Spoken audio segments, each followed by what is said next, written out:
¿Sabías que en la actualidad siguen haciendo matanzas a cristianos?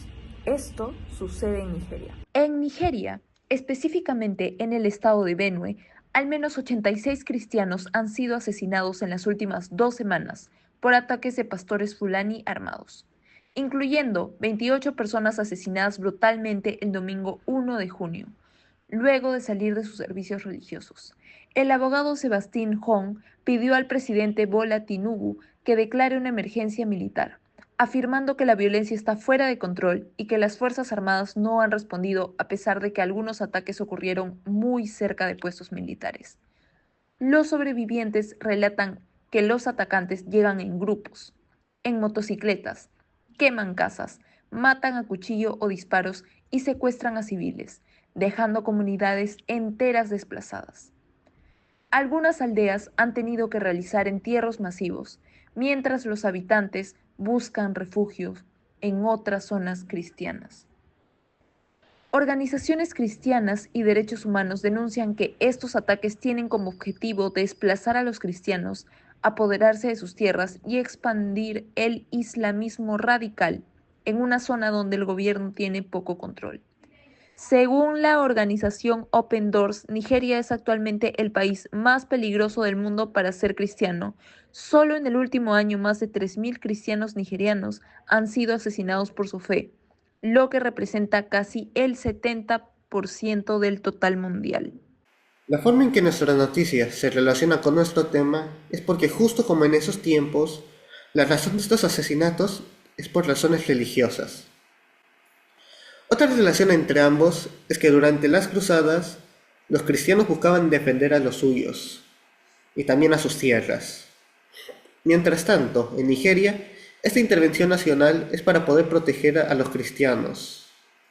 Finalmente, en este conflicto hay disputas por los territorios, ya que mientras los cristianos usan estas tierras para la agricultura, los musulmanes utilizan estas rutas como rutas de pastoreo tradicionales, lo que evita que los agricultores puedan crecer bien sus plantas. Las cruzadas son una serie de expediciones militares cristianas que entre 1095 y 1291 buscaron recuperar Jerusalén y la Tierra Santa del control musulmán.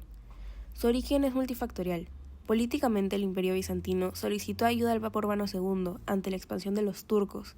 En Europa Occidental, el sistema feudal generaba una violencia interna considerable, y las cruzadas ofrecieron una salida para la nobleza en busca de tierras, honor y prestigio. Religiosamente, el Papa Urbano II buscaba consolidar su poder y unir a la cristianidad, prometiendo indulgencia y la remisión de pecados a quienes tomaran la cruz. La recuperación de los lugares santos, especialmente Jerusalén, era una motivación central y profundamente sentida por la fe cristiana. Económicamente, las ciudades-estado italianas como Venecia y Pisa vieron una oportunidad sin precedentes para expandir el comercio y sus riquezas al abastecer a los ejércitos cruzados y controlar lucrativas rutas mercantiles en el Mediterráneo. La primera cruzada fue un éxito notable, culminando con la captura de Jerusalén en 1099 y el establecimiento de los estados cruzados en el Levante. Sin embargo, campañas posteriores, como la Cuarta Cruzada, ejemplificaron la desviación de los ideales originales, llegando a saquear Constantinopla en 1204 por intereses comerciales y políticos, lo que debilitó aún más el Imperio Bizantino. Finalmente, la caída de Acre en 1291 marcó el fin de la presencia cruzada en Tierra Santa. El legado de las cruzadas es dual y profundo. En Europa fortalecieron las monarquías y contribuyeron en el debilitamiento del feudalismo. En Oriente Medio excavaron las tensiones entre cristianos y musulmanes, dejando una desconfianza duradera, que según los historiadores aún resuena hoy. Las cruzadas fueron una serie de expediciones militares motivadas principalmente por la religión. Marcaron una época clave en la historia medieval entre los siglos XI y XIII. A lo largo de estas cruzadas, la violencia no solo estuvo dirigida contra los musulmanes, sino también contra judíos, herejes y pueblos considerados infieles, lo que definió una era de conflictos bélicos y profundas luchas ideológicas. A continuación hablaremos de las batallas más importantes que se dieron durante esta época. La batalla de Atín, librada en 1187, es quizás una de las más significativas, pues supuso una derrota decisiva para los cruzados. El sultán Saladino, con una estrategia brillante, aniquiló casi por completo al ejército cristiano, lo que resultó en la reconquista de Jerusalén por parte de los musulmanes. Este evento no solo puso en jaque a los ideales de los cruzados, sino que sirvió de aliciente para la Tercera Cruzada, en la que las figuras como Ricardo Corazón de León emergieron como héroes. Por otro lado, la Primera Cruzada, en 1099, culminó con la sangrienta toma de Jerusalén. Después de un largo asedio, los cruzados, encabezados por líderes como Godofredo de Bouillon, lograron tomar la ciudad, resultando en una masacre de musulmanes y judíos.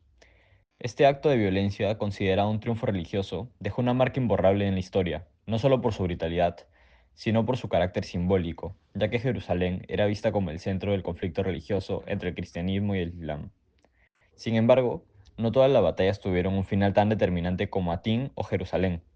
La batalla de Arsuf, en 1191, fue un claro ejemplo de la resistencia cruzada frente al avance musulmán.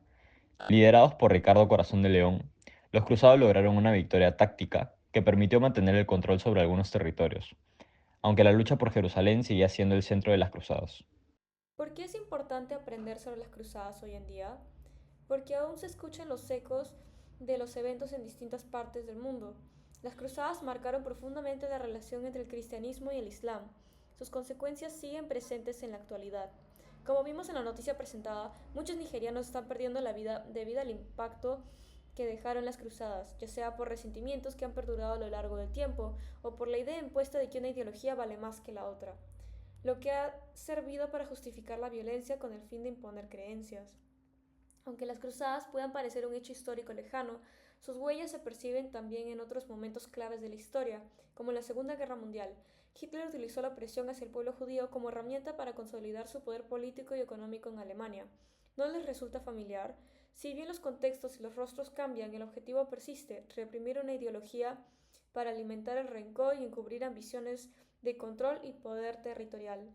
Por eso, estudiar las cruzadas no es mirar solo al pasado, sino entender cómo ciertos discursos, odios y ambiciones se repiten con nuevos nombres. Nos invita a reconocer patrones históricos para no seguir justificando la violencia en nombre de la fe o el poder. Aprender de las cruzadas es un paso necesario para construir un futuro más consciente, justo y en paz.